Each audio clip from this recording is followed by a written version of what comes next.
It's been widely reported that this holiday season, New York City has been the site of a dispute between atheists and Christians about Christmas.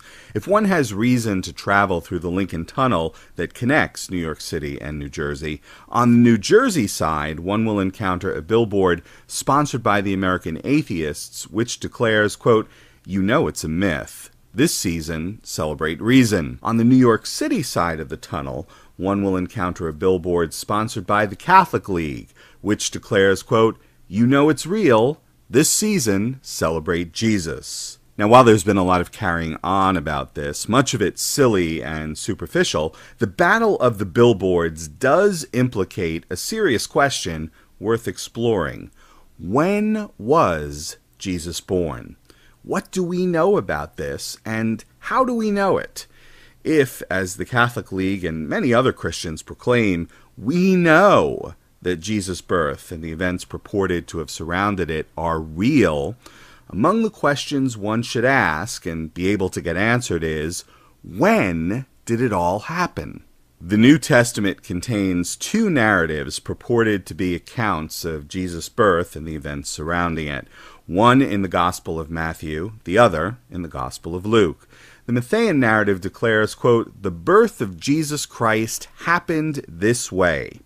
And the author of Luke claims to provide, quote, "an orderly account of events based on careful investigation." However, it doesn't take long to discover problems. As the late great Bible scholar Father Raymond Brown, a believer in Jesus, notes in his excellent comprehensive book, The Birth of the Messiah, quote, "The two narratives are not only different, they are contrary to each other in a number of details. Even worse, the Lucan narrative contradicts itself and contains a number of what we know to be historical inaccuracies. For example, the author of Luke claims that Caesar Augustus ordered an empire-wide census, but as Christian historian Paul L. Meyer of Western Michigan University notes in his The Date of the Nativity and the Chronology of Jesus' Life, quote, "The claim that no non-Christian record exists of a universal Roman census ordered by Augustus is still valid." Dr. Meyer says that this was actually, quote, "a provincial census of non-citizens for purposes of taxation."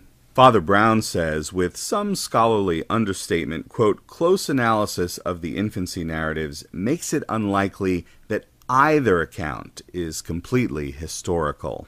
All of this calls into serious question the Catholic League's proclamation that we can and do, quote, "know it's real." The authors of Matthew and Luke both say Jesus was born during the reign of Herod the Great.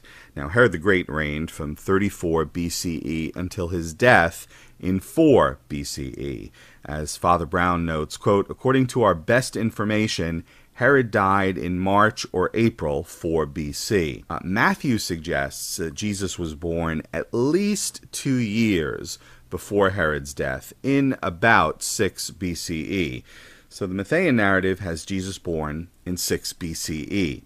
By contrast, the Lucan narrative places Jesus' birth in 6 CE, 12 years later than Matthew. How do we know? The author of Luke tells us that Jesus was born during a census conducted while, quote, "Quirinius was governor of Syria."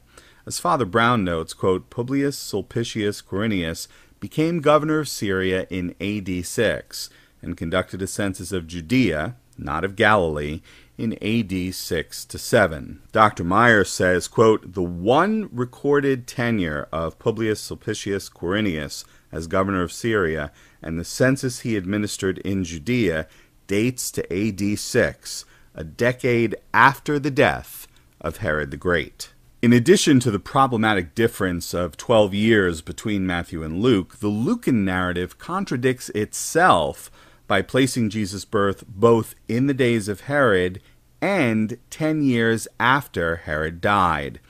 As you think about that irreconcilable difference, remind yourself that the author of Luke claims to have investigated everything carefully, and we're told by Christians that he was writing under the inspiration of an omniscient God.